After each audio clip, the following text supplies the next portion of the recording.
Hello everyone, कैसे हो आप सब। आई होप बढ़िया होंगे, मस्त होंगे और मजे कर रहे होंगे, साथ साथ में पढ़ाई भी कर रहे होंगे। कि नहीं सर, मजे कहाँ हो रहे हैं, बस पढ़ाई में ही घुसे पड़े हैं।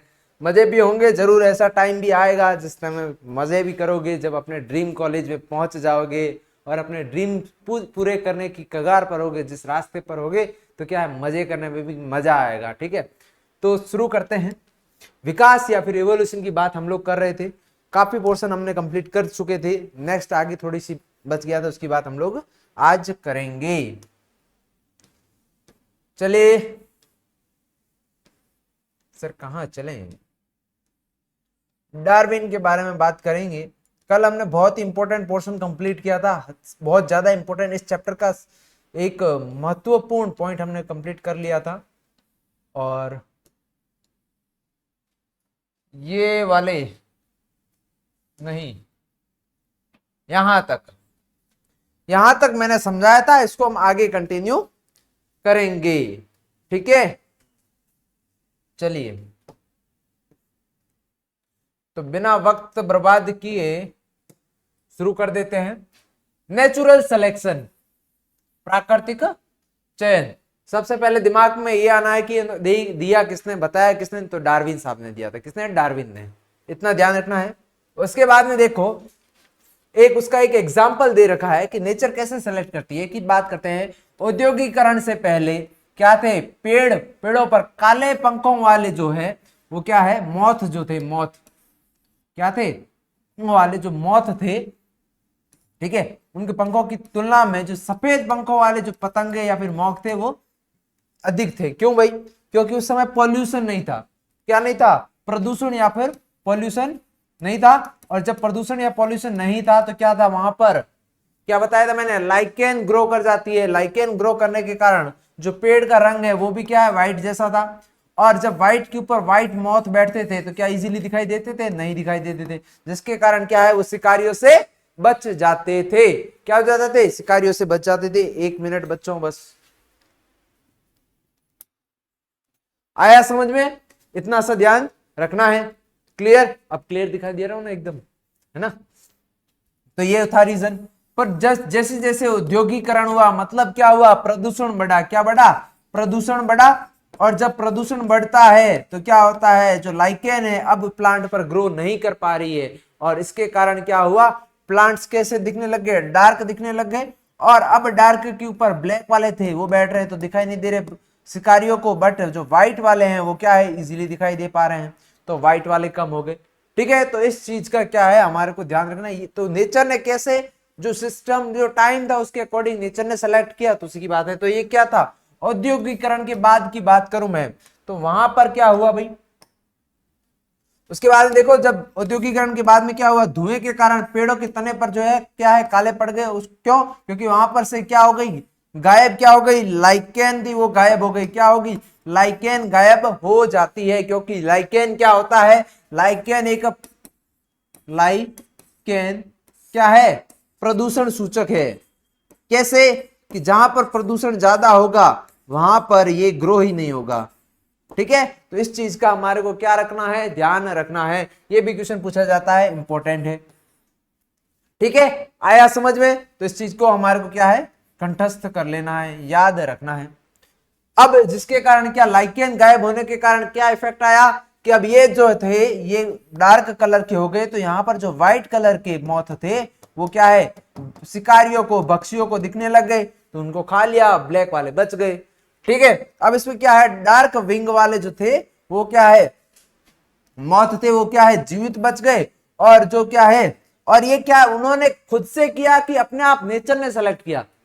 नेचर ने सेलेक्ट किया, मतलब ये सिस्टम सारा अपने आप हो रहा है, खुद से किसी ने नहीं किया है। स्वाभाविक रूप से चयनित हुए और उसी के कारण अंधेरे पेड़ में क्या है, तने में छिपे रह गए। मतलब ब्लैक थे और पेड़ भी ब्लैक डार्क थे, उसके कारण छिपे रह गए, व्हाइट वाले दिख गए, शिकारियों ने उनको खा लिया, उनकी संख्या कम हो गई। आया समझ में? तो इस प्रकार से ये प्रोसेस होता है। आई होप आपको ये चीज समझ में आ गई। तो ये औद्योगिकरण के कारण हुआ था। आया समझ में? चलो नेक्स्ट बात करते हैं आगे। अब यदि हमने बात की थी प्राकृतिक चयन के अन्य उदाहरण में बात करूं मैं, एंटीबायोटिक, शाकनाशियों या कीटनाशकों आदि के प्रति क्या है, प्रतिरोधकता। इंग्लिश में बात करता हूँ, कुछ अदर एग्जाम्पल की बात करता हूँ जो नेचुरल सिलेक्शन के अंदर देखो, रेजिस्टेंस टू एंटीबायोटिक। मान लो हमने सुना होगा ना, डॉक्टर लोग बोलते हैं कि भाई डॉक्टर साहब से हमने क्या है, डॉक्टर साहब से हमने क्या है कोई दवाई ली, ठीक है, अब उन्होंने दवाई दी, हमने क्या है वो दवाई रोज खा रहे हैं हम, ठीक है, अब एक बार दवा ठीक हो गए, फिर जिस बार कभी तबीयत खराब हुई वही मेडिसिन बार बार खा रहे हैं, बार बार इतनी बार वो दवाई खा ली, इतनी ज्यादा खा ली कि अब जो हमारे जिसके कारण रोग हो रहा है ना वो रेजिस्टेंस हो गए उसके, अब उसको फर्क ही नहीं पड़ रहा है रोग को, उस दवाई से कोई फर्क ही नहीं आ रहा, कोई इफेक्ट ही नहीं आ रहा, तो अब हम क्या, डॉक्टर या तो दवाई चेंज करता है, ठीक है, तो दवाई क्यों चेंज करता है, इसलिए करता है कि उसका इफेक्ट नहीं आ रहा, क्यों, क्योंकि जो एंटीबायोटिक जो है उसके अंदर उसके क्या रेजिस्टेंस हो गया, जिसके कारण जो डिजीज कर रहा है ना वो भी उसको भी उसके फर्क नहीं पड़ रहा है, तो ये होता है एंटीबायोटिक रेजिस्टेंस। भाई उन्होंने भी क्या है अपने अंदर क्या है चेंजेस ले आए, ठीक है। और हर्बिसाइड, मान लो क्या है पेड़ पौधों को बचाने के लिए केमिकल्स वगैरह यूज करते हैं, वो खेतों में वगैरह हम जो डालते हैं ना, इतने ज्यादा डाल दिया और इतने ज्यादा यूज कर रहे हैं, धीरे धीरे वो भी उनके एडेप्टेशन हो गया उनका, अब आप उसमें कितनी भी दवाई डाल दो उसका फर्क नहीं पड़ेगा, वो नहीं मरेंगे, ठीक है। तो उन्होंने भी क्या कर लिया, पेस्टिसाइड में भी ऐसा ही देखने को मिलता है। दूसरा है नेचर के अकॉर्डिंग बात करता है, प्राकृतिक चयन के अकॉर्डिंग बात करता हूं, तो देखो सब जो नेचर के अकॉर्डिंग, नेचर किसको कैसे सेलेक्ट करता है, ऐसा तो है नहीं एक फिक्स होगा कि नेचर उसी को सेलेक्ट करेगा, नहीं, नेचर में क्या है अलग अलग जगह पर क्या है अलग अलग कंडीशंस होती है, तो उसी के आधार पर हम लोग क्या है कुछ चीजें देखेंगे। तो यहाँ पर देखो एक आता है स्थिरीकरण, इसमें क्या है अधिक व्यक्ति जो है वो क्या है औसत चरित्र मान प्राप्त करते हैं, मतलब यहाँ पर देखो औसत क्या होता है एवरेज, एक इसका और एक इसका, इन दोनों के बीच का क्या हो जाता है एवरेज या फिर औसत, ठीक है, तो उसकी बात करते हैं, डायग्राम भी देखेंगे इसका, ठीक है। दूसरा आता है दिशात्मक, बस थ्योरी देख लो उसके बाद में डायग्राम भी दिखाऊंगा, ठीक है। स्टेबलाइजेशन जिसको कहा जाता है, इसमें क्या आता है मीन कैरेक्टर्स की बात करते हैं ना, साथ साथ में इंग्लिश के वर्ड भी ध्यान रखना है क्योंकि कुछ कुछ हिंदी में कंफ्यूज हो जाओगे, ठीक है, मीन की बात करें स्टेबलाइजेशन में, ठीक है। फिर दूसरा बात किया हमने डायरेक्शन, मतलब दिशात्मक परिवर्तन, व्यक्ति जो है औसत के मूल के अलावा अन्य मूल प्राप्त करता है, औसत कहां पर आता है बीच में, मैंने ये बोल दिया कि एक वैल्यू ये थी ए और एक वैल्यू बी थी, और बीच में आएगी वो क्या होगी उसकी औसत होगी, मीन वैल्यू होगी कि नहीं होगी, औसत क्या आती है, दोनों वैल्यू को जोड़ दो बाई 2 कर दो, ऐसा ही होता है, इन दोनों को जोड़ के बट्टा में 2 कर दो, ऑटोमेटिकली बीच की आ जाती है। अब इसमें मैंने क्या बोल दिया कि जो दिशात्मक है उसमें क्या बोलते हैं कि औसत में क्या होगा ऐसा आएगा, मतलब जो औसत के अलावा आसपास वाले हैं उसमें देखो औसत चरित्र मूल के अलावा अन्य मूल प्राप्त होते हैं, जैसे कि औद्योगिक के अंदर यदि बात करूं मैं। अब इसमें देखो डायरेक्शनल की बात की गई है, ठीक है, जो औसत के अलावा, ठीक है, या इधर का या उधर का वो हो सकता है डायरेक्शनल वैल्यू। दूसरा होता है व्यापक, अधिक व्यक्ति वितरण चक्र दोनों सिरों पर, अब इसमें और अब यदि दोनों आ जाइए, पहले वाले में मैंने क्या बोला था मीन वाला, मतलब ये बीच वाला ऐसे ये था ये था, दूसरे वाले मैंने बोला कि आपको ये दो है, अब इस दोनों में से कोई औसत में से एक सेलेक्ट हो, और तीसरे वाले में क्या है दोनों सेलेक्ट हो जाए ऐसे, ठीक है, दोनों डायरेक्शन, तो क्या भाई मीन वाला नहीं रहेगा, आधे ये रहेंगे, एक मैंने बोला एक डायरेक्शन, तो मतलब ये दोनों में से कोई एक डायरेक्शन में खिसक जाए, ठीक है, तो इस प्रकार का देखना है। अब आप कंफ्यूज कहोगे सर आपने तो पहले वाले डायग्राम में भी ऐसे ही बनाया था, तो मैंने उसमें बोला कि दोनों में से एक ये पोर्शन है एक ये पोर्शन है, दोनों में से नेचर ने किसी एक साइड को सेलेक्ट कर लिया, तो उसमें से हम बोल देंगे इसको हटा देंगे ऐसे, तो ये औसत रह गया, एक साइड रह गई। दूसरा वाला मैंने क्या बोला, सबसे पहले तो बोला था औसत वाला, दूसरा बोला मैंने दोनों डायरेक्शन है इसमें से कोई एक सेलेक्ट हो जाएगी, तो एक ये दोनों में से होगी। तीसरा वाला है कि औसत वाले को हटा के उसके साइड वाले में से कोई हो जाए। सर ये समझ में नहीं आ रहा है, थोड़ा सा कॉम्प्लिकेशन लग रहा है, डायग्राम से समझेंगे, एनसीईआरटी में ग्राफ दे रखे हैं उसको अकॉर्डिंग, तो इसको व्यापक या डिस्ट्रप्शन कहा जाता है, डिस्ट्रप्शन मतलब दोनों साइड में देखने को मिलता है, ठीक है। तो इसका मैं आपको क्या है डायग्राम बता देता हूं जिससे आपको क्या है और अच्छे से समझ में आएगा, अब समझ में आएगा डायग्राम। ये तीनों ग्राफ देखने हैं आपको, क्या करना है ग्राफ इधर साइड में देखो। सबसे पहले मैंने क्या बोला, फर्स्ट वाला जो देखा था हमने स्टेबलाइजेशन, इसके अंदर क्या है स्थिरीकरण के अंदर यदि हम बात करते हैं, तो मेरे पास में कोई भी आप एग्जाम्पल देता हूं मैं, एक सिंपल एग्जाम्पल मैंने बोल दिया कि कोई बच्चा जन्म लेता है, तो बच्चे की जीवित रहने की प्रोबेबिलिटी में मान लो मास से निकाल रहा हूं, तो एक बच्चा मान लो जन्म लिया, वो जन्म के समय सिर्फ 3 kg का था, और एक बच्चा था वो 5 kg का था, तो मैंने दोनों को जोड़ दिया 3 + 5, ठीक है, और बटा कर दिया 2, कितना था 8, 8 बटा 2 4, 4 क्या हो गया, एवरेज या फिर औसत। अब मैंने ग्राफ बनाया, इधर लिख दिया 3, इधर लिख दिया 5, बीच में आएगा 4। अब मैंने इसको ग्राफ में ऐसे कन्वर्ट किया तो ये तो क्या मास, ठीक है अरे बच्चे। अब मेरे को देखो इसमें स्टेबलाइजेशन देखना है, तो अब ये जो है इसमें मेरे को एक ये वाला पोर्शन रह गया, थोड़ा सा इधर लिखेंगे ताकि यहाँ तो 0 रहेगा ना, 3 4 5। अब इन दोनों में से मैं यदि बात करूं सबसे बच्चे जीवित कहाँ रहेंगे ज्यादा, कि मान लो कि 4 नंबर वाले पे रहेंगे, कि 4 kg के रहेंगे तो सबसे ज्यादा बच्चे जीने की प्रोबेबिलिटी ज्यादा है। तो मैं क्या ये एवरेज पर आ गए, आए कि नहीं आए, एवरेज वाले कंडीशन में ज्यादा रह गए। तो ये देखो स्टेबलाइज, इसमें क्या है जो स्टेबलाइजिंग, देखो कहां पर एवरेज वाली कंडीशन में ज्यादा है, कहां पर एवरेज वाली कंडीशन में। देखो पीक, ये जो येलो कलर दिखाई दे रहा है ना, ये बाद का है। पहला सब जगह पहले तो क्या कंडीशन थी, ऐसी कंडीशन थी, ठीक है ऐसी कंडीशन थी। बाद की कंडीशन जो दिखा रहा है ना, ये येलो कलर वाला डायग्राम दिखा रहा है, ये जो डायग्राम है ये बाद की कंडीशन दिखा रहा है, जो मैंने व्हाइट कलर कर दिया है ना, अब दिखाई दे रहा है।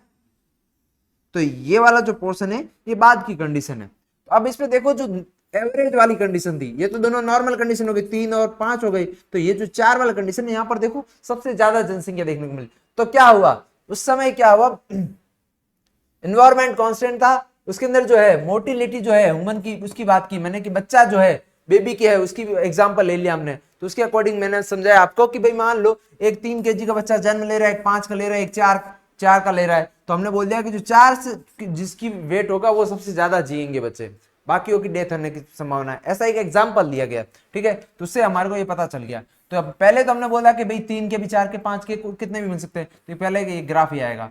बट हम बात करते हैं इसकी स्टेबिलिटी की, तो हमारे को ग्राफ ये वाला मिल जाएगा, एवरेज वाला। मतलब पीक होगा, वो शिखर होगा, वो क्या होगा, ऊपर की ओर होगा। शिखर क्या होगा, एक जगह बीच में ऊपर की ओर देखने को मिलता है। देखो higher and narrow peak, peak मतलब क्या होता है, शिखर। ये जो शिखर है ये वाला, ये क्या है, पीक है या फिर शिखर है, शिखर धवन नहीं, शिखर ग्राफ का शिखर की बात कर रहा हूं। तो ये है क्या है, पीक। हाई होगा, देखो कितना ऊपर, इससे ऊपर गया तो ऊपर हो गया। नैरो मतलब पतला है, देखो पतला है कि नहीं है। तो मतलब क्योंकि बात कर रहे हैं सिर्फ इसकी बात कर रहे हैं 4 नंबर वाले तक की, तो इतने में तो ये क्या हो जाएगा, पतला ग्राफ मिलेगा। आया समझ में, ये अच्छे से समझ में आ जाएगा तो आपको क्लियर हो जाएगा। और कोई डाउट रहे इसमें तो आप लोग मेरे को ऐसे कमेंट कर देना, सर ये वाला पोर्शन समझाओ, अलग से वीडियो बना के भी समझा दिया जाएगा, ठीक है। आई होप आपको ये फर्स्ट ग्राफ समझ में आ गया होगा। कुछ नहीं है इसके अंदर, बस आपको एक ऐसे ग्राफ बनाया हुआ है, उसके अंदर मैं आपको 2 अलग कलर से समझाता हूं। पहले क्या है, नॉर्मल ऐसी कंडीशन दे रखी कि भाई ऐसे थे, सारे थे। अब इसमें क्या है, हमारे को निकालना है कि भाई सबसे ज्यादा कौन जिएंगे। तब हमने बोल दिया कि भाई 3 5, ठीक है, और बीच में 4, तो 3 ये हो गए, 5 ये हो गए। अब हमने क्या बोला कि भाई सबसे ज्यादा कौन जिएंगे, तो ये जिएंगे।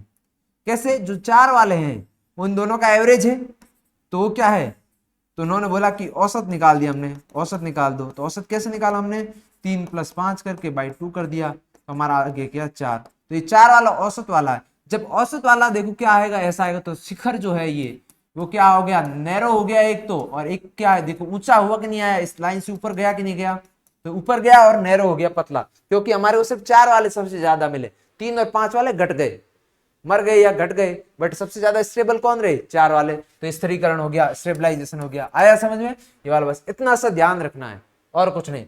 अब इसमें देखो दूसरा वाला है डायरेक्शन। डायरेक्शन मतलब एक दिशा में घिसक जाना, सिंपल सा वर्ड। ये वाला डायग्राम मैंने समझा दिया अच्छे से, इसको ध्यान रखना, ठीक है। अब नेक्स्ट वाला जो है उसमें क्या कह रहा है कि डायरेक्शन मतलब दिशा। डायरेक्शन का मतलब क्या होता है, दिशा। अब हम क्या करेंगे, एक दिशा में इसको क्या है, स्थानांतरित कर देंगे। मान लो कि आपके पास 2 ऑप्शन थे, कोई कलर हो कुछ भी हो, जैसे कि अभी हमने बोला, ठीक है। अब इसमें देखो, यदि मैंने बोल दिया क्या है,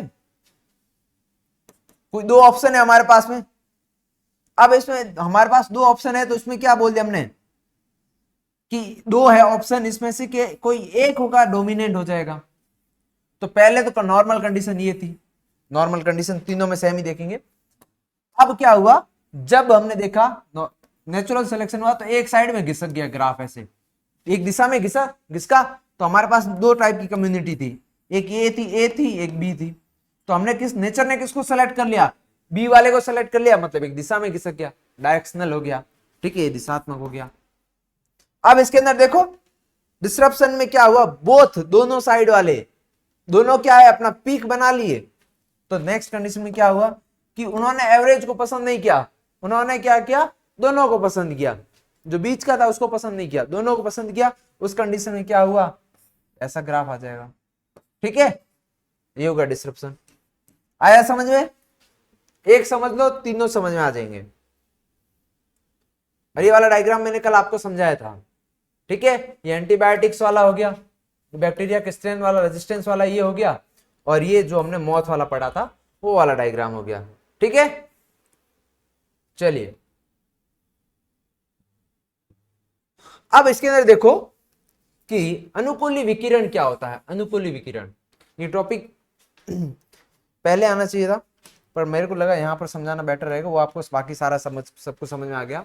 तो मैं बात करता हूं, जो गैलापागोस एक द्वीप है, क्या है, गैलापागोस एक द्वीप है, आइसलैंड है। वहां पर देखो आइसलैंड के अंदर जो है माइग्रेट करने के क्षेत्र में पाए जाने वाला कि मूल बीज खाने वाले, क्या है मतलब, गैलापागोस पे गए, डार्विन गए, उन्होंने देखा कि वहां पर जो बीज खाने वाले पक्षी देखे उन्होंने, बीज खाने वाली चिड़िया देखी उन्होंने, पक्षी देखे, जो है एक क्या है अन्य निवास स्थान की ओर चले गए। बाद में क्या है ये लोग बिखर के अलग अलग जगह चले गए।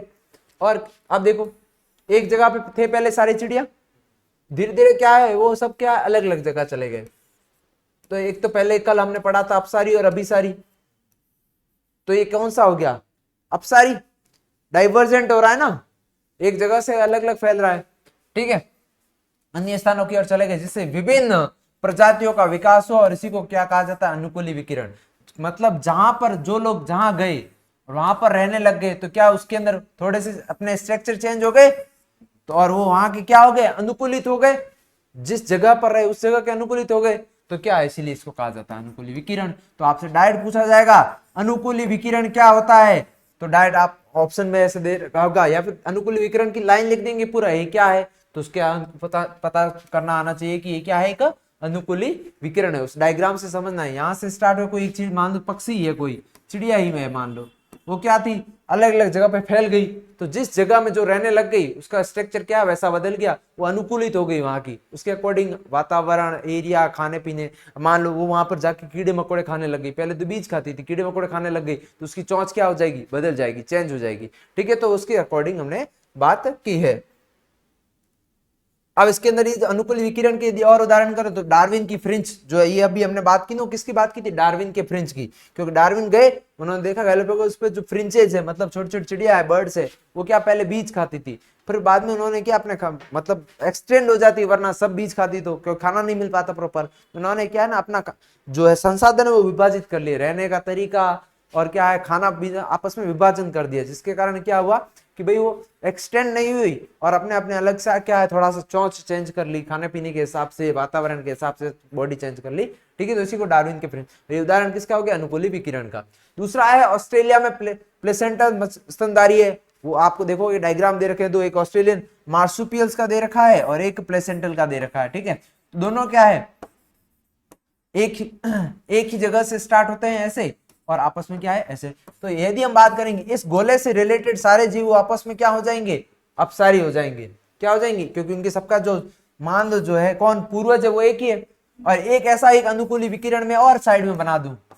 ठीक है, अब मान लो यहां पर का जो जीव है ये जो अलग जगह गए, इसका मतलब ये यहां से छोड़ के कहीं और गए, ये भी छोड़ के, ये दोनों सेम जगह पे रहने लग गए, तो क्या इनके थोड़े से स्ट्रक्चर सेम हो जाएंगे क्योंकि एक ही जगह पर रह रहे हैं। उस कंडीशन में ये दोनों आपस में क्या हो जाएंगे, अभिसारी। क्या हो जाएंगे, अभिसारी।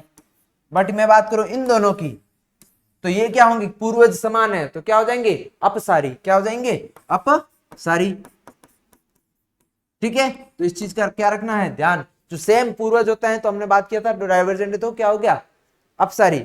और ये देखो अब इसमें दोनों कन्वर्जेंट हुआ कि नहीं हुआ, दोनों पास में आ रहे हैं, इधर कन्वर्जेंट हो रहा है यहाँ पर देखो, और ये क्या है पूर्वज इन दोनों के अलग अलग है, तो अब ये क्या हो जाएंगे, आपस में दोनों हो जाएंगे अभिसारी, विकास इन दोनों का हो जाएगा। ठीक है, आया समझ में। ये क्वेश्चन आया था 2024 के अंदर।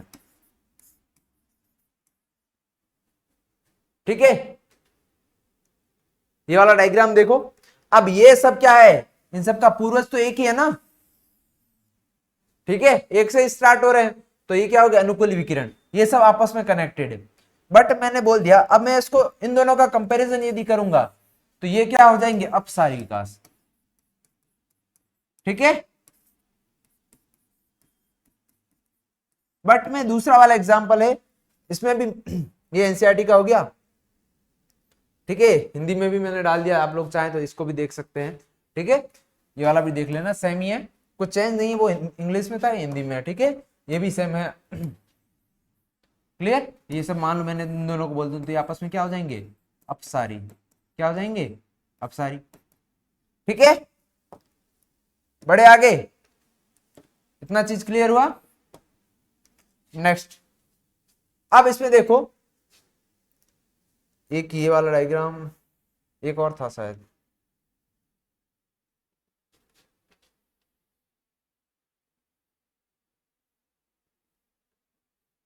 ओहो चैप्टर आज खत्म हो जाएगा शायद। ठीक है, एक अपरा स्तर हो गया, सॉरी सुधानी हो जाएगा। अब आ जाता है डार्विन की फ्रेंचाइज की, अभी हमने बात की थी, जो चिड़िया थी गैलापागोस में देखने को मिली थी, तो हमने, और ये वाला ध्यान रखना, मैंने आपको समझाया ना, ये आपस में अपसारी थे, वैसा ये तो क्या था, ये कौन से हैं, मार्सुपियल से रेडिएशन, एक प्लेसेंटल होंगे, एनसीईआरटी में डायग्राम इसका भी दे रखा है, तो वो और ये दोनों आपस में क्या हो जाएंगे, अभिसारी हो जाएंगे। ठीक है, एग्जाम्पल में ऐसा ध्यान रखना है।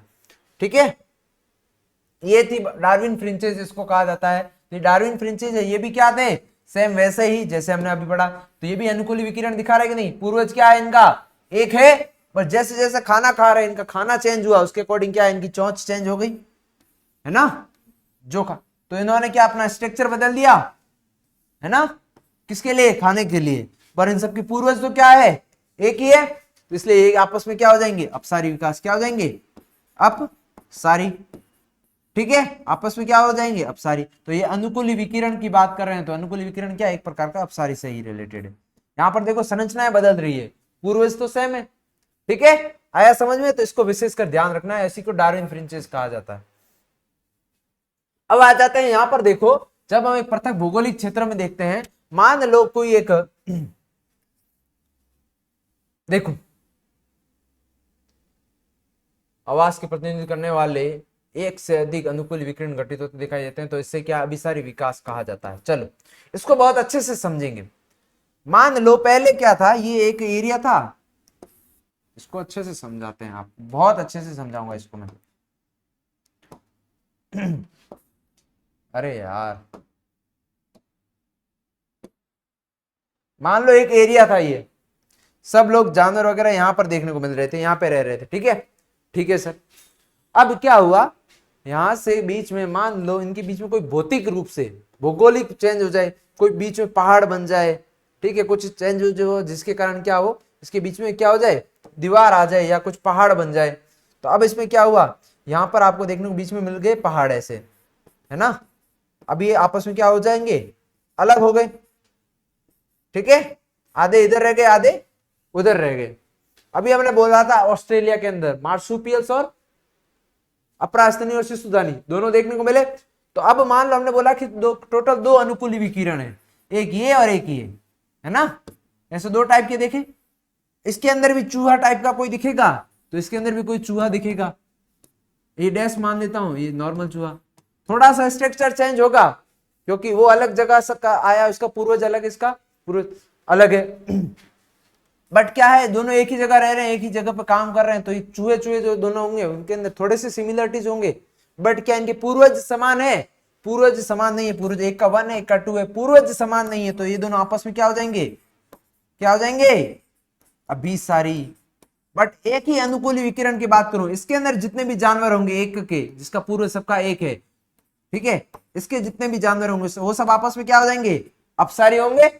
तो यही चीज मैंने बोला है, वहां पर लिखा है ऑस्ट्रेलिया के अंदर, मान लो बोल दिया एक इधर रह गया, एक इधर रह गया, अब यहां से क्या है, अभिसारी के अंदर तो क्या होता है, अभिसारी में क्या होता है कि मतलब कन्वर्जेंट होता है। अभिसारी का मतलब क्या होता है, कन्वर्जेंट, कहीं से यहां से भी कोई जानवर आ गया, यहां से भी जानवर आया, एक सेम जगह पर रह रहे हैं, अब ये दोनों एक ही जगह पर रह रहे हैं, तो क्या है, एक जैसे दिखने लग जाएंगे, और इसके कारण इसको कन्वर्जेंट कहेंगे हम, मतलब अभिसारी कहेंगे। तो अब यहां पर भी देखो एक अनुकूली विकिरण ये रह गया, तो ये अब लाइन को समझो, इसमें जब एक पृथक भौगोलिक क्षेत्र में विभिन्न आवासों का प्रतिनिधित्व करने वाले, विभिन्न आवासों मतलब अलग अलग जगह रहने वाले, ठीक है, ये देखो अब अलग अलग हुए कि नहीं हुए, अभी सारी, ये देखो एक यहां से आया, मान लो आप बोल देते, कोई जगह का नाम बोल देते हैं हम लोग, एक्स बोल देते हैं, ये जगह का नाम वाई है, कोई जगह है, ठीक है, एक एक्स जगह से आया, एक वाई जगह से आया, मतलब भिन्न भिन्न जगहों से आए हैं दोनों, ठीक है, मतलब भिन्न भिन्न आवासों से प्रतिनिधित्व करते हैं।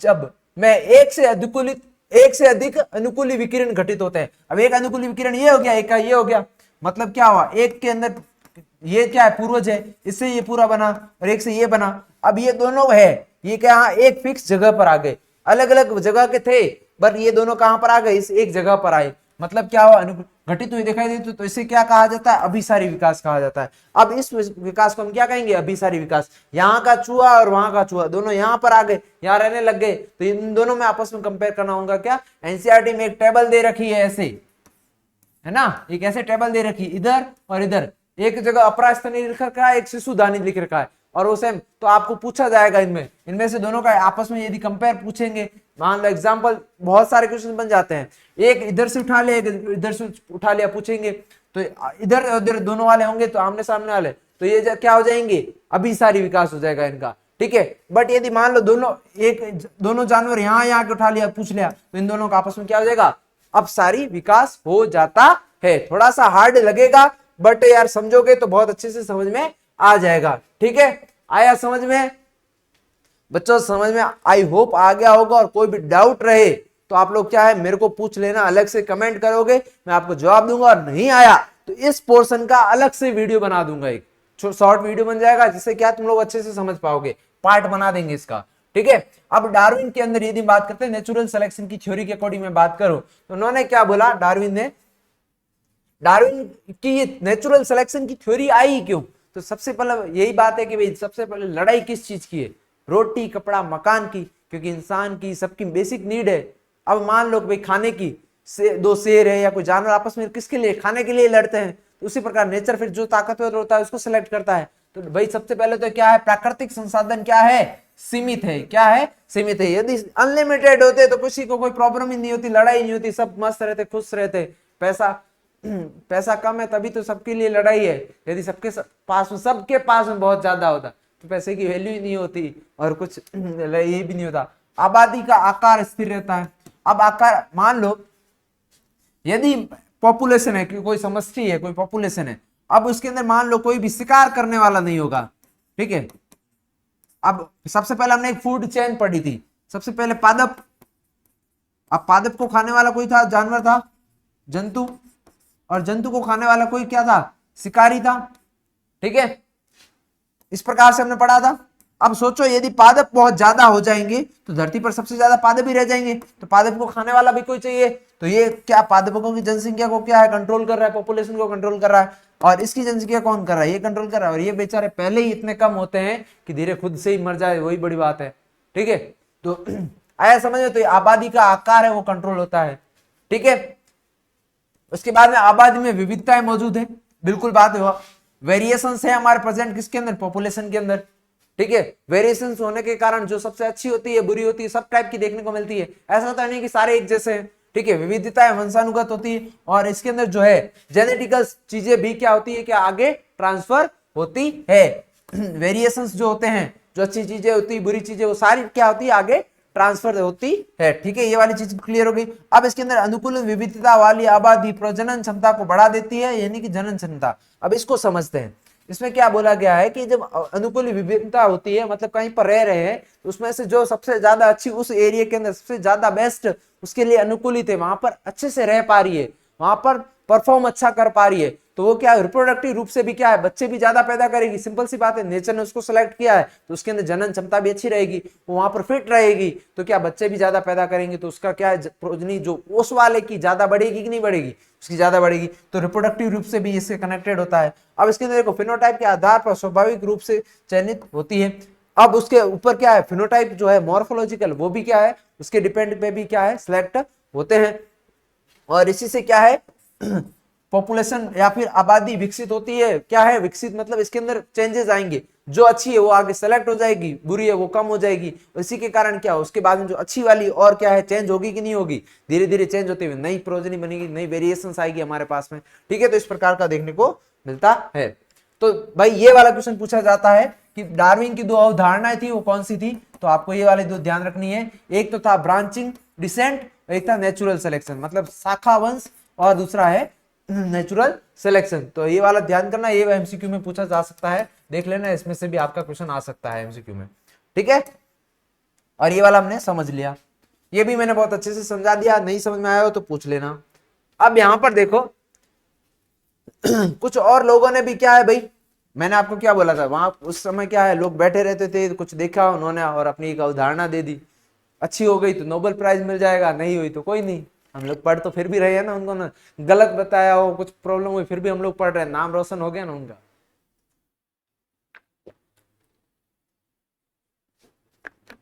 ऐसे समझ सकते हो, सरकार किसी की भी बनो, पक्ष और विपक्ष दोनों होते हैं ना, विपक्ष भी जरूरी है, पक्ष तो जरूरी है ही। अब हार जाता है ना जो चुनाव, पर फिर भी वो विपक्ष में बैठता तो है ना, सैलरी तो उसको भी मिलती है। वैसे ही यहां पर है भाई, इन्होंने कोई चीज दे दी, बताया उन्होंने, अपने उनको जो लगा उन्होंने बता दिया, गलत क्या हुआ, आज भी फिर भी हम उसको उनको पढ़ तो रहे हैं ना, उनको नाम तो याद कर रहे हैं। ठीक है, उन्होंने सोचा, वही बड़ी बात है।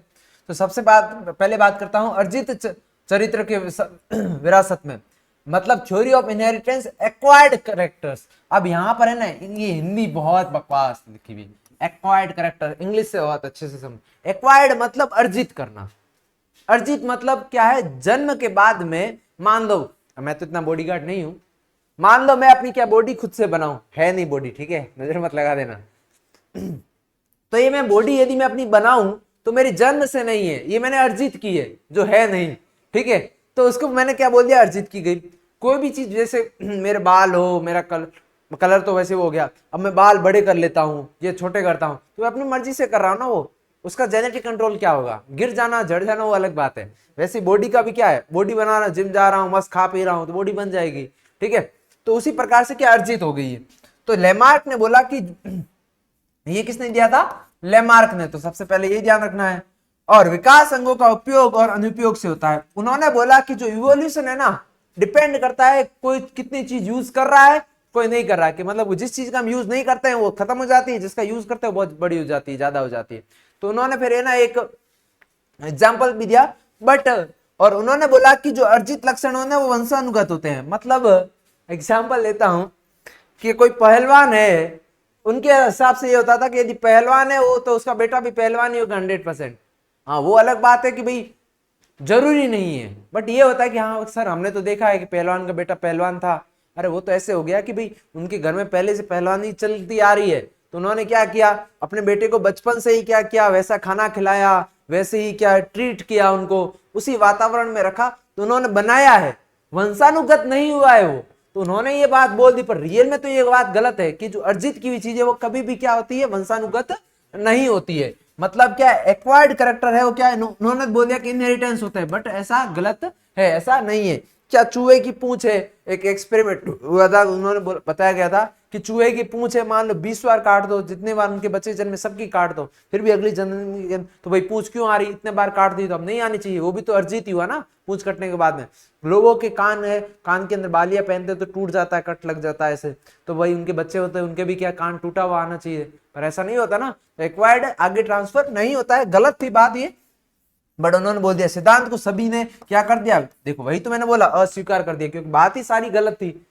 पर फिर भी देखो नाम पढ़ रहे ना, उनका नाम तो अमर हो गया ना, तुम लोग भी ऐसा कर सकते हो, तुम भी टैलेंटेड हो, इतना झूठा तो बोल ही सकते हो, झूठ बोलने में तो हाँ सर हम एक्सपर्ट है। ठीक है, ये हो गया। अब बात करते हैं उत्परिवर्तन की। उत्परिवर्तन की बात करूं मैं, ये वाला पोर्शन बहुत इंपॉर्टेंट है, पीवाईक्यू में सबसे ज्यादा पूछा जाता है। ठीक है, अब इसमें देखो यहां पर डी वरीज ने क्या है, किस पर काम किया था वो पूछा जाता है, किस पर, इवनिंग प्राइमरोज, कि सर इवनिंग में काम किया था इसलिए इवनिंग नाम रख दिया, प्राइमरोज हो गया, नहीं ऐसा कुछ नहीं, इसका नाम है पूरा इवनिंग प्राइमरोज। ठीक है, क्लियर। उन्होंने कहा कि जो उत्परिवर्तन होता है या फिर म्यूटेशन जो होता है वो आबादी में अचानक से उत्पन्न होता है। फिर बाकी वालों ने, डार्विन वगैरह ने, सबने क्या बोला था कि भाई अचानक नहीं होता, धीरे धीरे होता है। बट इन्होंने बोला कि जो म्यूटेशन होता है ना वो एकदम से होता है, अचानक होता है। जो है mutation large difference rise in suddenly, मतलब क्या होता है पॉपुलेशन के अंदर एकदम से होता है, बड़ी पॉपुलेशन के अंदर एकदम से देखने को मिलता है आबादी में, और ये बड़ी आबादी में होता है। ठीक है, बड़ा अंतर होता है। अब इसमें देखो डिवरीज ने क्या बताया, एक वर्ड दिया साल्टेशन, जो पीवाईक्यू में बहुत बार पूछा गया है कि साल्टेशन क्या है। साल्टेशन ये है एकल चरण बड़ा उत्परिवर्तन, मतलब एक सिंगल स्टेप है और लार्ज म्यूटेशन है, मतलब एक स्टेप के अंदर इतना म्यूटेशन आ जाता है, इतना चेंजेस आ जाता है कि नई वेराइटी बन जाती है। ठीक है, तो अब इसको आपको पूछा जाएगा साल्टेशन क्या बोलेगा, एक किसी के अंदर एक अचानक बड़ा परिवर्तन या उत्परिवर्तन क्या कहलाता है, तो आ जाएगा साल्टेशन कहलाता है। ठीक है, तो ये ध्यान रखना, ये पीवाईक्यू पूछा गया है, ये नीट के अंदर पूछा गया था वैसे। ठीक है, तो सीयूईटी में, नर्सिंग में भी आ सकता है, बाकी एग्जाम्स में भी आ सकता है। ठीक है, तो आपको इसमें से 3 पीवाईक्यू देखने को मिल गया। डिवरीज म्यूटेशन के बारे में किस पर प्रयोग किया था, इवनिंग प्राइमरोज पे। ठीक है, अचानक होता है और लार्ज डिफरेंस होता है, ये क्या है, एक अचानक बड़ा डिफरेंस होता है और इसको कहा क्या जाता है, साल्टेशन कहा जाता है। तो आपके 4 एमसीक्यू यहां से इस एक स्लाइड से बन सकते हैं। ठीक है, चारों आपको इंपॉर्टेंट है, चारों क्वेश्चन आ रखे हैं। ठीक है, ध्यान रखना है, चारों इंपॉर्टेंट है। अब देखो नेक्स्ट मैं बात करता हूं किसकी, नेक्स्ट है उत्परिवर्तन की बात कर रहे हैं, इवोल्यूशन की बात कर रहे हैं। तो इसमें देखो यह भी कहा गया कि उत्परिवर्तन है वो क्या होता है, यादृच्छिक और क्या होता है, दिशाहीन होता है। और ये जो मेंडल ने, अरे सॉरी, जो डार्विन ने जस्ट इसके उल्टे बात की थी, क्या है, जो डार्विन की जस्ट उल्टी बात की थी। अब इसमें देखो हमने बात की उत्परिवर्तन की, किसकी बात करें, उत्परिवर्तन, है ना, उत्परिवर्तन। उत्परिवर्तन हमने क्या बोल दिया कि सर उत्परिवर्तन कैसा होता है, उत्परिवर्तन तो यादृच्छिक होता है। यादृच्छिक मतलब रैंडम, क्या होता है, रैंडम, मतलब एकदम से अपने आप हो गया, हमने कोई फिक्स नहीं किया था। ठीक है, कोई फिक्स नहीं था, रैंडमली हो गया, हम कोई रैंडम चीज चुनते हैं ना वैसे ही। ठीक है, तो क्या था, एक तो सबसे पहली बात तो क्या था, रैंडम था। ठीक है, और दूसरा कोई इसकी एक फिक्स डायरेक्शन नहीं थी, तो मतलब दिशाहीन हो गया, क्या हो गया, दिशाहीन होता है। ये पॉइंट लिख रहा हूं, ये सारे इंपॉर्टेंट है बहुत ज्यादा। ठीक है, तो इसको आपको ध्यान रखना है, दिशाहीन या फिर डायरेक्शन लेस थी, मतलब दिशा कोई डायरेक्शन नहीं थी। ठीक है, इसका ध्यान रखना है।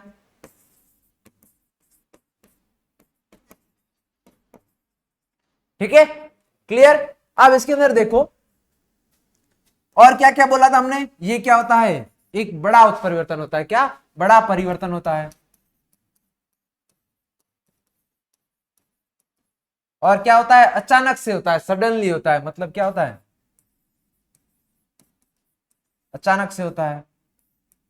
ठीक है, तो हमने क्या क्या बात की, इस सब चीजों का क्या रखना है, हमारे को ध्यान रखना है। ठीक है, उत्परिवर्तन क्या है, किसके अकॉर्डिंग है, ये है, हमने बात की डिवरीज के अकॉर्डिंग, किसके अकॉर्डिंग, डिवरीज के अकॉर्डिंग। तो इस चीज का भी हमारे को रखना है ध्यान कि ये सब डिवरीज ने बोला था। किस पर एक्सपेरिमेंट करे थे, इवनिंग प्राइमरोज पर, किस पर, इवनिंग,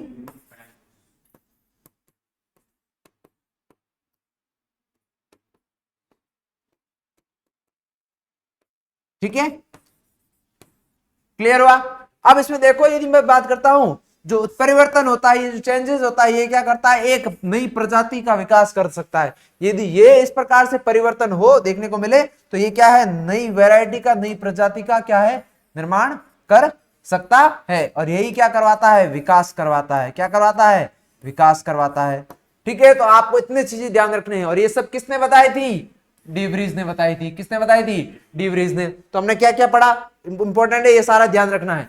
सबसे पहले हमने पढ़ा कि ये एक्सपेरिमेंट कहां पर हुआ था, इवनिंग प्राइमरोज पर। मैं बस वही चीजें ध्यान बस यहां पर मार्क कर रहा हूं। ठीक है, एक तो थी ये वाली, इवनिंग प्राइमरोज पर किया, किसने किया था, डिवरीज ने किया था काम इसने। और ये क्या था, एक स्टैंडर्ड जो म्यूटेशन था वो क्या था, लार्ज डिफरेंस था किसके अंदर, और सडनली हुआ था। ठीक है, पॉपुलेशन के अंदर।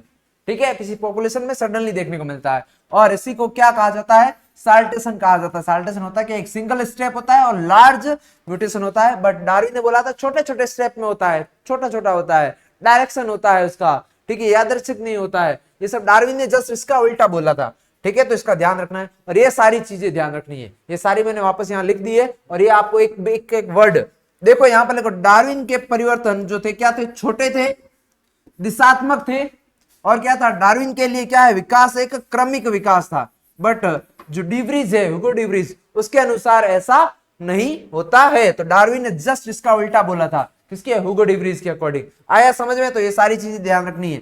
डार्विन ने जस्ट इसका उल्टा बोला था पहले, बाद में ह्यूगो डिवरीज ने क्या है इसको जो बताए, और ये वाले एकदम एक्सेप्टेड थे। जो ह्यूगो डिवरीज ने बताए थे ना, वो सारे क्या है, एक्सेप्ट किए गए थे। ठीक है, आया समझ में? तो ये सबसे इंपॉर्टेंट हो जाता है। ये सारे क्वेश्चन देखने को मिलेंगे तुम लोगों को, 100% यहां से क्वेश्चन आने का चांसेस है। ठीक है,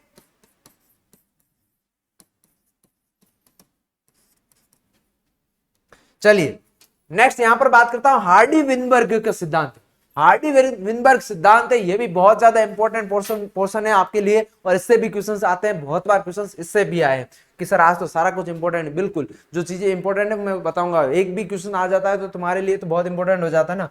हार्डी विनबर्ग इक्वेशन के अंदर क्या होता है, प्रिंसिपल के अंदर मैं बात करता हूं, मतलब स्टेबिलिटी। आपने केमिस्ट्री के अंदर साम्य अवस्था की बात की थी, ठीक है, इक्विलिब्रियम की बात की थी, वैसे ही ये रिलेटेड। और एक यहाँ पर एक फॉर्मूला भी देखोगे तुम लोग फिजिक्स का, ठीक है। यह सिद्धांत कहा जाता है किसी जीन के लिए एलील की उपस्थिति आवर्ती पीढ़ियों में माध्यम से स्थिर रहती है। मतलब उस जगह पर जो किसकी एलील की बात करता हूं मैं, तो वो क्या रहेगी, स्टेबल या फिर स्थिर रहती है, और इसी को हम लोग हार्डी विनबर्ग इक्वेशन कहा जाता है। अब मान लो यदि ये चेंज हो जाए तो हार्डी विनबर्ग इक्वेशन क्या हो जाएगी, फेल हो जाएगी। अब तो इसका मतलब क्या, जो एलील है, एलील कहां पर प्रेजेंट होते हैं, किस पर प्रेजेंट होते हैं, जीन्स पर प्रेजेंट होते हैं, है ना। एलील्स किस पर होते हैं, जीन्स पर होते हैं, बट डीएनए क्रोमोसोम्स पर होते हैं। तो यहां पर बात की फ्रीक्वेंसी किसकी, फ्रीक्वेंसी ऑफ जो है occur allele of genes remain of constant, constant होनी चाहिए, मतलब क्या होनी चाहिए, साम्य में होनी चाहिए, मतलब स्थिर होनी चाहिए। क्या होनी चाहिए, कांस्टेंट होनी चाहिए। अब इसमें देखो,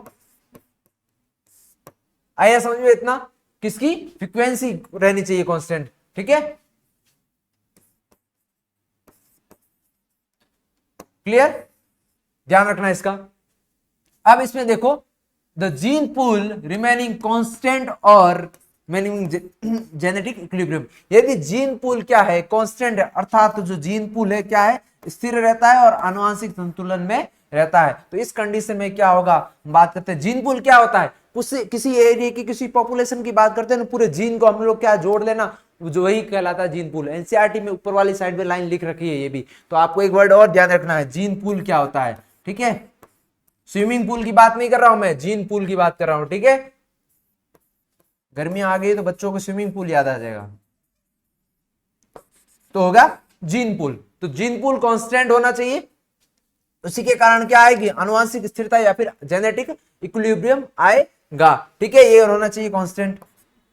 तो इसके कारण क्या होगा, ये सारी प्रोसेस के कारण हमने बात की। और यदि ये क्या रहेगा, इक्विलिब्रियम में रहेगा, मतलब तो क्या होगा, जेनेटिक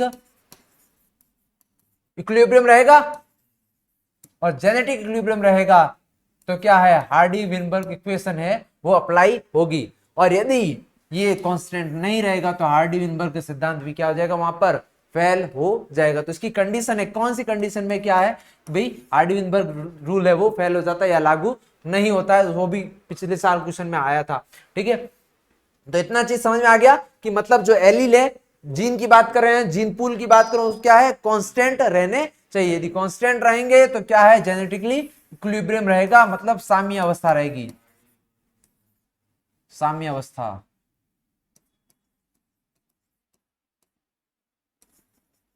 ठीक है। इतना चीज ध्यान रखोगे। चलो, साम्य अवस्था या फिर आनुवंशिक संतुलन, अलग अलग वर्ड यूज कर सकते हैं, संतुलन मतलब साम्य अवस्था ही होता है, ठीक है।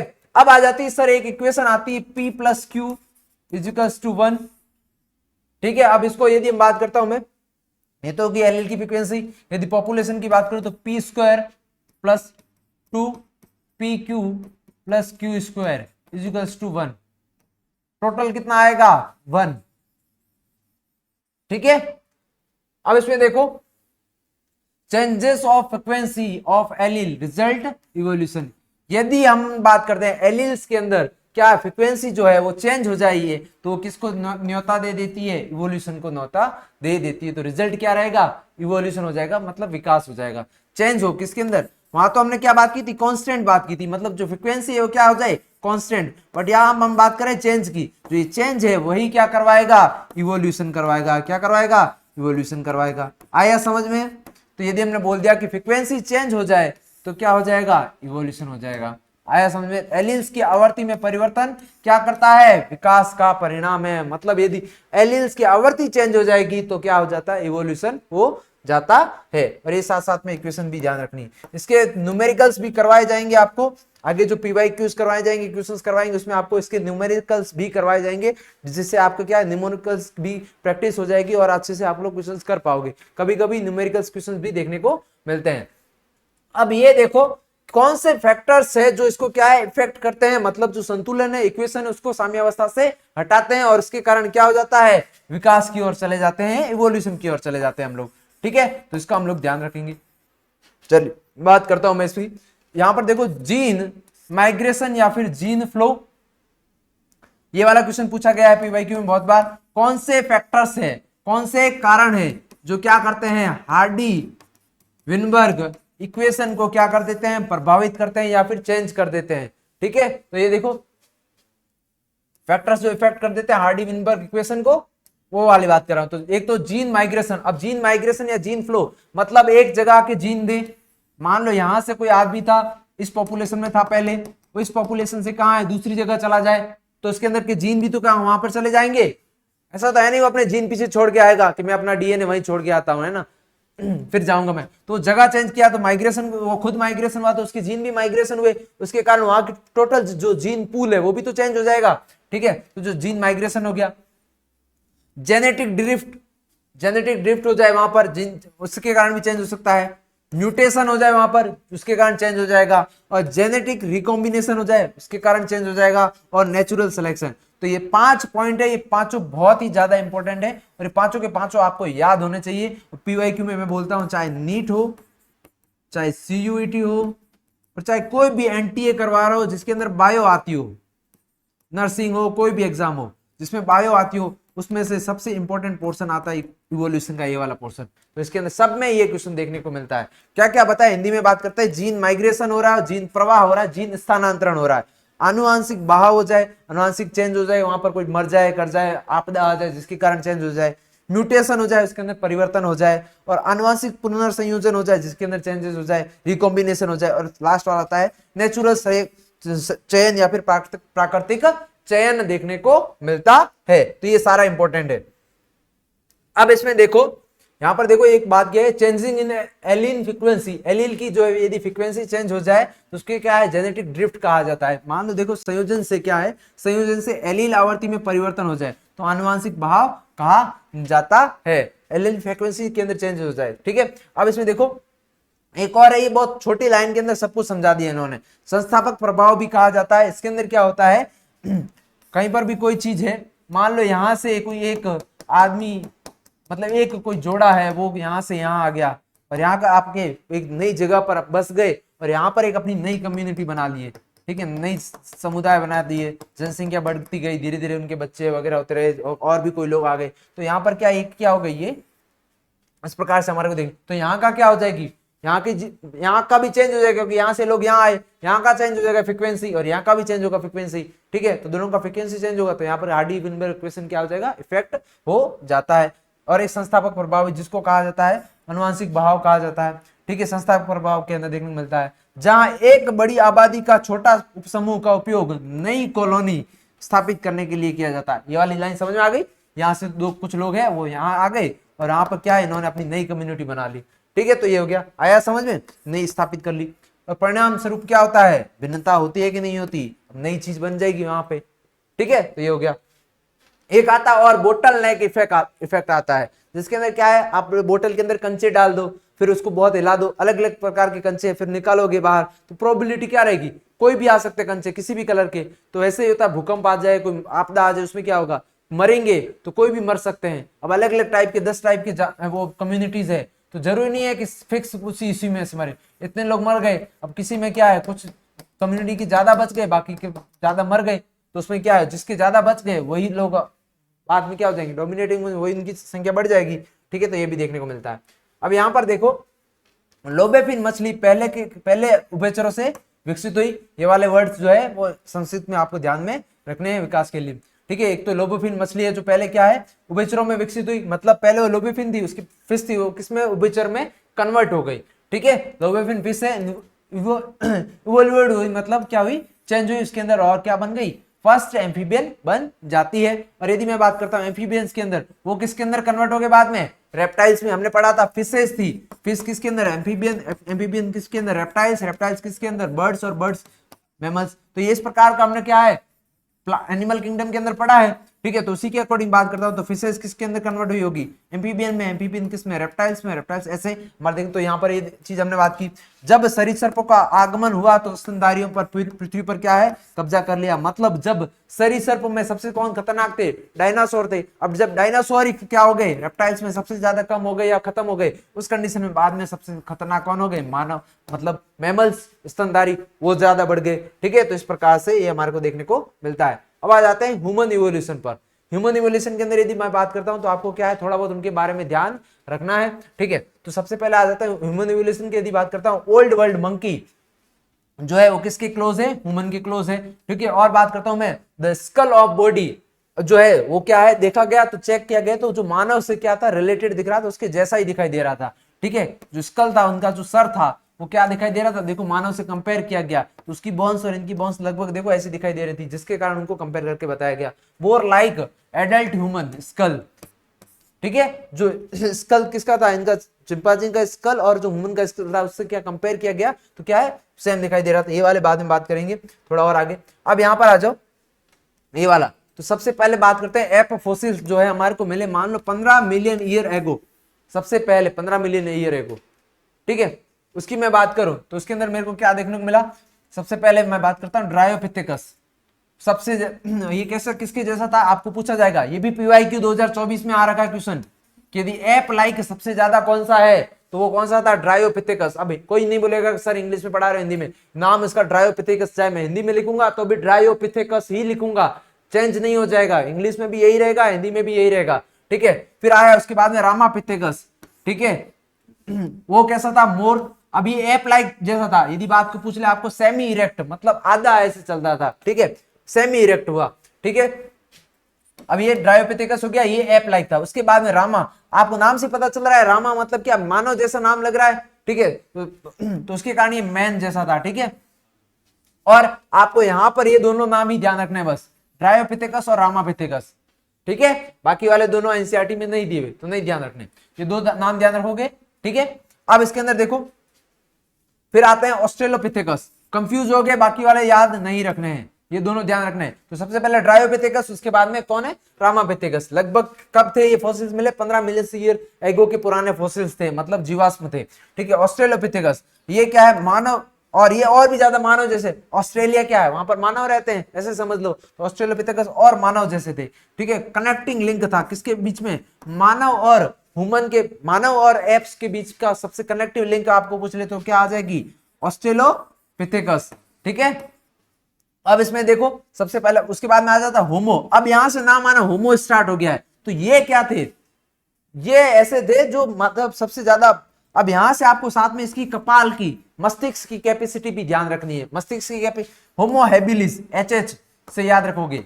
होमो हैबिलिस जो है उसकी ब्रेन कैपेसिटी थी वो कितनी थी, 650 से 800 सीसी, 650 से 800 सीसी उसकी क्या थी, ब्रेन कैपेसिटी थी। कितनी थी, 650 से 800 सीसी। थोड़ा फास्ट हो रहा है क्योंकि लास्ट टॉपिक है, तो मैंने सोचा क्यों खत्म कर, बीच में क्यों छोड़े, इसको भी खत्म कर ही देते हैं। ठीक है, यदि प्रॉब्लम होगी तो शॉर्ट वीडियो बताना, टॉपिक लिखना कि सर ये हमारे को वापस समझा दी, वापस भी समझा दिया, कोई दिक्कत नहीं है। ये तो फर्स्ट टूल मेकर थे। टूल मेकर मतलब हथियार बनाने वाले, औजार बनाने वाले कौन थे, होमो हैबिलिस।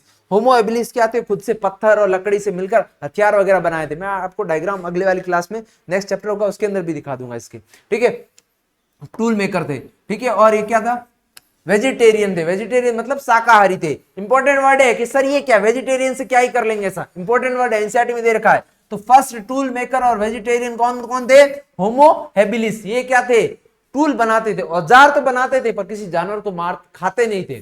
ठीक है, तो ये वेजिटेरियन थे, शाकाहारी थे। ठीक है, अब दूसरा है होमो इरेक्टस। होमो इरेक्टस की कितनी थी? 900 सीसी कैपेसिटी। 9। अब यहां से सर ये कंफ्यूज हो जाएंगे, कैसे याद रखेंगे? यहां देखो इरेक्टस आ रहा है, ई को मैं उल्टा बना दूं, इरेक्टस, इरेक्टस को ई बना दूं, ये ई है ऐसे, मैं इसको उल्टा बना दूं तो क्या 9 बन जाता है? सर बिल्कुल 9 बन जाता है। मस्त ट्रिक है सर, तो ये 900 से समझ लो, याद रख लो। होमो इरेक्टस मतलब क्या है? 900 सीसी। भूलोगे नहीं, याद रखोगे, ट्रिक के अलावा भी ऐसे याद रखोगे तो ये 900 सीसी होता है इसका। हम मैं भूल जाता था बार बार, मेरे एग्जाम में, बोर्ड के एग्जाम में, कंपटीशन एग्जाम में, सब जगह आता था, मैं इनमें कंफ्यूज हो जाता था हेबिलिस और इरेक्टस में। तो मेरे को याद रख जाता इरेक्टस 900 सीसी। और हमारे को पता ही जैसे जैसे ना क्रम है ऑर्डर, देखो यहां से 650 से 800 और 900 बड़ा है ना आगे, तो इसका मतलब ये क्या है? उसके बाद में आया था, तो ये इससे पहले आया था, ऐसे याद रह जाएगा, बहुत सी चीजें क्लियर हो जाएगी इससे। इसके अंदर आया था जावा मैन और पैकिंग मैन। ठीक है, इन्होंने सबसे पहले क्या है? चक्के की, आग की खोज की थी। तो देखो फायर, यूज फायर, ओमनीवोरस थे और कैनिबलिस्ट थे। ठीक है, और ये क्या खाते थे? मीट खाते थे। मतलब ये शिकार जो औजार बनाते थे, ये औजार इसको यूज भी करते थे बनाने के साथ में। तो टूल मेकर औजार ये बनाते थे पर ये इसको यूज भी करते थे। तो ये मांसाहारी भी थे और ये क्या, खाल वगैरह भी पहन लेते थे। ठीक है, उसके बाद में जब हम बात करते हैं, ये टाइम कब का था? 1.5 मिलियन ईयर। सबसे पहले पढ़ा 15 मिलियन ईयर, इसके बाद में 2 मिलियन ईयर के आसपास में ऑस्ट्रेलोपिथेकस। ठीक है, 2 मिलियन के आसपास। फिर मैं बात करता हूं इनकी होमो हैबिलिस इरेक्टस वगैरह की, ये लगभग कितने था? 5 मिलियन ईयर। ठीक है, होमो वर्ड आया ये 1.5 मिलियन ईयर। उसके बाद में आता है होमो सेपियंस। कि सर होमो सेपियंस तो हमें नहीं, हम होमो सेपियंस सेपियंस हैं। ठीक है, मॉडर्न में आते हैं हम लोग। ठीक है, फिर आता है निडरथल्समैन्स। ये क्या थे? सबसे पास में, होमोसेपियन के पास वाले थे। होमो हैबिलिस इरेक्टस के बाद में आते हैं मिडिल। ये इनकी कैपेसिटी कितनी थी? 1400 थी। कितनी थी? 1400। ठीक है, जब 1400 इसकी कैपेसिटी थी, ये क्या करते थे भाई? बर्न कर देते, जो मृत हो जाते थे उनको मार, मतलब मरने के बाद उनको क्या है, उसका दाह संस्कार करते थे, जलाते थे बॉडी को प्रॉपर। मतलब धीरे धीरे उस सब में आने लगे, बोलने लग गए थे, लैंग्वेज वगैरह इनको आने लग गई थी। ठीक है, उसके बाद में हम बात करते हैं क्रो मैग्नम। क्रो मैग्नम नाम से पता चल रहा है थोड़ा खूंखार होगा, बड़ा सा सर होगा, और सर बड़ा होगा तो कपाल भी बहुत ज्यादा बड़ा होगा। बट इसके कारण कि इनका कपाल इतना ज्यादा बड़ा था कि एक्सटेंड हो गए, ये खत्म हो गए, क्योंकि इनकी ब्रेन कैपेसिटी कुछ ज्यादा ही थी। तो इसकी देखो कारण क्या थे? 1650 वाले क्रो मैग्नम, ये भी विलुप्त हो गए। ठीक है, ये क्या करते थे भाई? केव के अंदर पेंटिंग, गुफाओं में क्या है, चित्रकारी वगैरह किया करते थे। ठीक है, डेमोन्स्ट्रेशन कर वगैरह किया करते थे। फिर आते हैं हम लोग मॉडर्न मैन जिसको कहा जाता है। तो साढ़े इन दोनों के बीच 1400 1650 वाले चले गए, हम बच गए 1450 वाले आसपास में। ठीक है, ये कब? होमोसेपियंस ये जो है अफ्रीका से, सबसे पहले कहां से आए हम लोग? अफ्रीका से आए। और यहाँ पर देखो हम लोगों ने खेती करना शुरू कर दिया, पशुपालन वगैरह सब करना शुरू कर दिया, एग्रीकल्चर, फार्मिंग, फैमिली वगैरह ये सब करने लग गए। ठीक है, और इसको कहा जाता है होमोसेपियन सेपियन। क्या कहा जाता है? होमोसेपियन सेपियन कहा जाता है। ठीक है, आई होप आपको बहुत अच्छे से समझ में आया होगा। आया समझ में? चलो एक बार इस डायग्राम से ही समझ लेते हैं। यहां पर देखो ड्रायोपिथेकस की बात की मैंने, सबसे पहले किसकी बात की? ड्रायोपिथेकस की।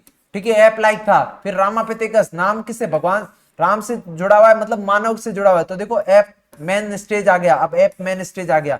ठीक है, अब ऑस्ट्रेलोपिथेकस, ये क्या है? एकदम सीधा चलने लगे। ऑस्ट्रेलिया में क्या है? टेढ़े होके चलोगे? नहीं, ऑस्ट्रेलिया में एकदम गर्व से सीधे से चलेंगे। तो देखो वॉक अपराइट, और मोर देन क्या है, पर साइज हाइट इनकी क्या थी? 4 फीट से कम थी, अभी मैंने बताया। अब होमो हैबिलिस और होमो इरेक्टस, होमो हैबिलिस की कितनी बताई थी? सीसी, मतलब 800 के आसपास, क्योंकि 900 तो किसकी थी? इरेक्टस की थी। किसकी थी? इरेक्टस की पढ़ी हमने, 900 थी सीसी। ठीक है, आया समझ में? ये दोनों कितने? 2 मिलियन के आसपास में है ना, 2 मिलियन के आसपास या उससे कम। देखो इधर शायद कम था, होमो हैबिलिस इरेक्टस 2 मिलियन से कम था। ठीक है, इससे पहले ऑस्ट्रेलोपिथेकस था, वो था 2 मिलियन के आसपास में। ये था 2 मिलियन ईयर एगो, ये था 15 मिलियन ईयर एगो। ठीक है, ये क्या हो गया? 1.5 मिलियन ईयर एगो। ठीक है, और इसके अंदर देखो कितने? 400 सीसी। अब ये क्या था? फर्स्ट ह्यूमन लाइक थे, जो क्या था? इसकी ब्रेन कैपेसिटी की बताई होमो हैबिलिस से। फिर आ जाते हैं इसके अंदर, ये क्या? वेजिटेरियन थे, मीट वगैरह नहीं खाते थे। इरेक्टस, इरेक्टस मतलब क्या है? ये मीट वगैरह खाते थे, क्योंकि मीट के अंदर क्या आता है? ई आता है, तो इरेक्टस वाले। ठीक है, तो इसके अंदर देखो ये इरेक्टस वाले थे, मीट वगैरह खाते थे, औजार वगैरह यूज करते थे, आग वगैरह जलाए। ठीक है, जावा में वगैरह। फिर आते निडरथल, क्रो मैग्नम और मॉडर्न मैन। तो निडरथल से वो कितनी? 1400 सीसी के आसपास थी उसकी, कितनी थी 1400 सीसी थी। फिर आए क्रोमैग्नम, क्रोमैग्नम 1650 गुफाओं में वगैरह चित्रकारी वगैरह की, और निडरथल से ये मानवता से जुड़े हुए थे, तो ये क्या आग से जलाना, बर्न करना वगैरह, जो डेड बॉडी थी उनको करते थे। ठीक है, आया समझ में? तो इस प्रकार से हमने क्या है, ये वाला चैप्टर हो गया खत्म। लास्ट में आता है होमोसेपियंस। अब ये एक इसके अंदर थी कौन, होमोसेपियंस के अंदर ही एक प्रजाति मान ली हमने क्रोमैग्नम वाली। होमोसेपियंस के अंदर ही 3 टाइप की पड़ी, निडरथल, क्रोमैग्नम और होमोसेपियंस सेपियन मॉडर्न, 3 टाइप की पड़ी हमने होमोसेपियंस के अंदर। एक की थी कितनी 1400 सीसी, एक थी 1650 सीसी के आसपास, एक थी 1450 जो हम लोग हैं। ठीक है, ये दोनों तो क्या हो गए, खत्म हो गए। ठीक है, और 1650 है ये। ठीक है, तो ये भी खत्म हो गए। ये गुफाओं वगैरह में चित्रकारी वगैरह किया करते थे। देखो केव पेंटिंग मतलब गुफाओं के अंदर बनाए जाते थे। Mood across the agriculture, agriculture कौन करते थे, हम लोग एग्रीकल्चर करते थे। ठीक है, डायरेक्शन, ये सब हमने बात कर ली। ये वाला आप लोग क्या है, इसका स्क्रीनशॉट ले लेना और अच्छे से इसको भी देख लेना। ठीक है, और बस हो गया खत्म चैप्टर आपका। तो इसी प्रकार से हमने क्या चैप्टर कर दिया खत्म। कोई भी चीज छूट गई हो, कोई भी डाउट हो, कोई भी सर नहीं सर हमारे को क्वेश्चंस भी करने हैं इसके, हमारे को और अच्छे से समझना है, तो कोई नहीं, आप लोग कमेंट करिएगा। आपको और अच्छे से कोई भी हेडिंग के अंदर डाउट होगा, आपको क्या करना है, कमेंट में जाकर कमेंट करना है कि सर हमारे इस हेडिंग में डाउट है। वो हेडिंग का एक छोटा सा कैप्सूल टाइप का वीडियो बन जाएगा, जिससे मैं उसको आपको अलग से एक्सप्लेन करके समझा दूंगा, ताकि कोई भी नहीं। ये हमारी क्या है, क्रैश कोर्स सीरीज है, तो मैं जितना बता सकता था इसके अंदर मैंने आपको पूरा कोशिश किया बताने का। कोई चीज छूट गई हो तो आप लोग बताइएगा कि सर हमारे को ये चीज समझा दीजिए, अलग से उसका वीडियो बनाकर छोटा सा आपको समझा दिया जाएगा। कोई दिक्कत नहीं है, हम लोग आपके लिए खड़े हैं हमेशा, और हमेशा मैं आपका टाइम वेस्ट नहीं करना चाहता, इसलिए फास्ट बोलता हूं और सारी चीजों को क्या है जल्दी जल्दी खत्म करने की कोशिश करता हूं, ताकि आपका टाइम में बाकी सब्जेक्ट में भी आप देख सको। चलो मिलते हैं नेक्स्ट लेक्चर में नए चैप्टर के साथ में। ओके बच्चों, बाय बाय।